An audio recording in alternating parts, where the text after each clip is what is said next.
నమస్తే, welcome to our channel. నేను పద్మిని. ప్రస్తుతంతో పాటు సోషల్ యాక్టివిస్ట్ కృష్ణకుమారి గారు ఉన్నారు, మాట్లాడతాం. మేడం నమస్తే. నమస్తే. 3 ఏళ్ల పాటు యావత్ ప్రపంచాన్ని గడగడలాడించినటువంటి కరోనా మరొక్కసారి తన కోరల్ని విప్పుతోందా అని అనిపిస్తోంది. ఎందుకంటే చాలా ర్యాపిడ్గా కేసెస్ని పెరగటం అనేది చూస్తూ ఉన్నాము. J1 ఒమిక్రాన్ కంటే ఇంకా కాస్త పవర్ఫుల్గా రాబోతోంది. 21 మ్యూటేషన్స్ ఉన్నాయి దీంట్లో అని చెప్తూ ఉన్నారు. సో మరొక్కసారి కర్ణాటక గవర్నమెంట్ అయితే మాస్కులు వేసుకోవాలని కంపల్సరీ మ్యాండేటరీ చేసింది. అసలు ఆ మాస్కులు లేకపోతే ఆ పరిస్థితి, ఆ లాక్డౌన్, అదంతా భయానకమైనటువంటి పరిస్థితి. చనిపోవటం, హృదయ విదారకంగా వాళ్ళని చూడటానికి కూడా తలుచుకుంటేనే చాలా భయం వేస్తుంది. మరొక్కసారి అట్లాంటి పరిస్థితి రాబోతోంది అంటూ వార్తలు రావటం అనేది చాలా భయాన్ని కలిగిస్తోంది. అసలు ఎలా ఉండబోతోంది వచ్చేటటువంటి రానున్న రోజుల్లో అని వాట్ ఈస్ యువర్ అనాలిసిస్? అంటే నేను మెడికల్గా నేను పెద్దగా చెప్పలేకపోవచ్చు, కానీ ఒక సోషల్ కంటెస్ట్లో మట్టుకు మనం ఆల్రెడీ మనకి కరోనా ఎలా ఉంటుందో చూపెట్టింది. అంటే ఏ విధమైన జాగ్రత్తలు తీసుకున్నాము, ఎలా ఉన్నాము, ఏంటి అదంతా మనకి అర్థం పట్టింది. అయితే కరోనా ఇంతకుముందు వచ్చిన సందర్భంగా మనందరికీ తెలియజేసిన విషయం ఏంటి అంటే, కొంచెం దూరం పాటించండి, వ్యాధి నిరోధక శక్తిని పెంచుకోండి, అలాగే బలవర్ధకమైన ఆహారం తీసుకోండి, ఇవన్నీ చెప్పారు. మనము తెలుసో తెలియకో ఒక సురక్షితమైన వాతావరణానికి అలవాటు పడ్డాం చాలామంది. ఈ సురక్షితమైన వాతావరణానికి ఎవరైతే అలవాటు పడ్డారో వాళ్ళకే ఎక్కువ కరోనా వచ్చింది. మనం గమనిస్తే పొలాల్లో పని పాటలు చేసుకునే వాళ్ళకో, కూలీనాలి పనులు చేసుకునే వాళ్ళకో వాళ్ళకి కరోనా రాలా, వచ్చిందేమో, బట్ వాళ్ళు స్ట్రాంగ్ దాన్ని వాళ్ళు ఎదుర్కోగలిగారు. మనము ఏసీ రూముల్లో ఉంటూ మనదైన ఒక సురక్షిత వాతావరణంలో ఉన్నాము అనే ఒక భ్రమలో మనము వ్యాధి నిరోధక శక్తి లేని వాళ్ళగా తయారయ్యాం. అందుకే చాలామందికి కరోనా వచ్చింది. అంటే ఈ సురక్షితమైన వాతావరణంలో ఉన్నాము అంటే కిటికీలన్నీ మూసుకుని దుమ్ము వస్తే డస్ట్ ఎలర్జీ వస్తుందని, బయటికి వెళ్తే ఏదో అవుతుందని, ఏసీ కారులోకి గ్లాసులు దించుకోకుండా బయట పొల్యూషన్ అని, అంటే కాలుష్యం ఉంది జాగ్రత్తగా ఉండాలి అని ఇలా అనుకున్న వాళ్ళందరికీ కరోనా ఎక్కువ వచ్చింది. అంటే దీని అర్థం మనము ప్రకృతితోటి ఎవరైతే ప్రత్యక్ష సంబంధం లేకుండా ఉంటారో వాళ్ళందరూ ఈ కరోనాకి బలయ్యారని చెప్పుకోవచ్చు. అందుకోసమే ఇప్పుడు వేరే దేశాల్లో వాళ్ళు కూడా చాలామంది చెప్పింది ఏంటి అంటే, భారతదేశ జనాభాకి అసలు కరోనా అంటూ వస్తే అసలు దేశం ఏమైపోతుంది, గుట్టలు శవాలు, అసలు తక్కువ జనాభా ఉన్న మా దేశాల్లోనే ఎలా ఉంటే భారతదేశం పరిస్థితి ఏంటి అని మాట్లాడుకున్నారు.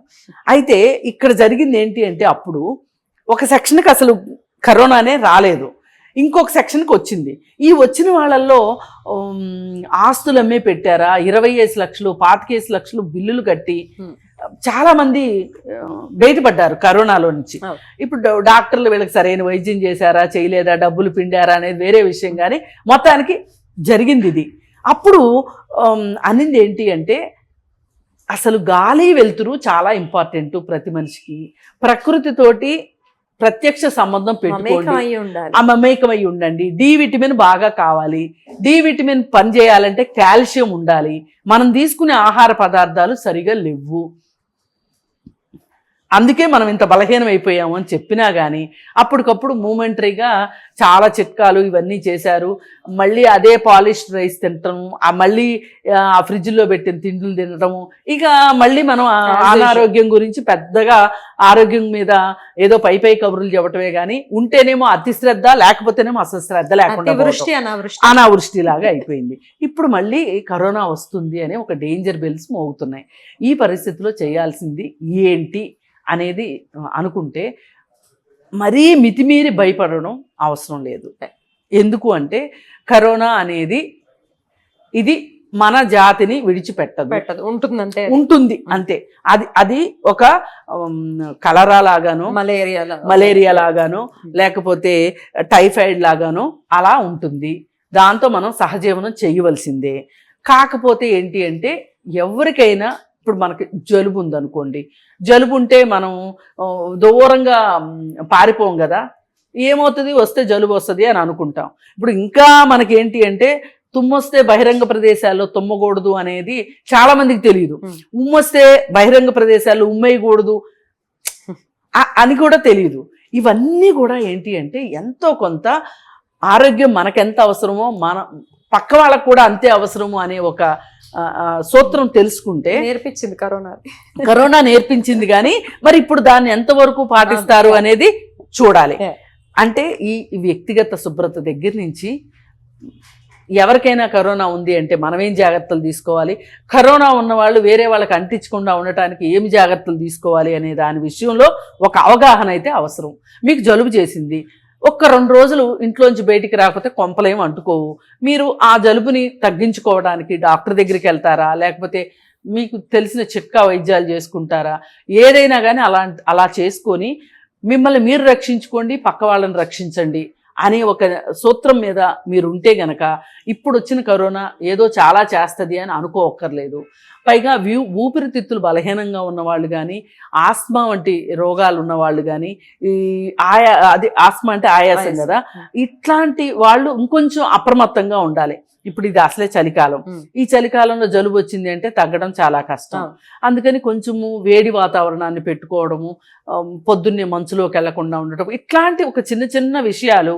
పైగా మనకు తెలిసిందే కదా, అల్లము ఇట్లాంటివి ఎక్కువ వాడుకోవడము, ఇట్లా చేస్తూ కొంచెం మనం ఒక ఎరుకుతో ఉంటే గనక ఇది పెద్ద విషయం కాదు. దీన్ని తలుచుకుని ఇప్పుడు అందరూ భయపడిపోయి లాక్డౌన్ వచ్చేస్తే అలాంటి పరిస్థితులు అయితే ఉండవు. ఖచ్చితంగా కేరళలో చనిపోయారు అంటే ఆల్రెడీ ప్రీ ఎగ్జిస్టింగ్ డిజీజెస్ ఉంటాయి, ఇది డయాబెటిక్ అనో లేకపోతే ఇంకోటి అది కోమార్బిడ్ అంటారు కదా, అంటే 2-3 రకాల జబ్బులు ఉన్న వాళ్ళకి రోగ నిరోధక శక్తి తక్కువ ఉంటది.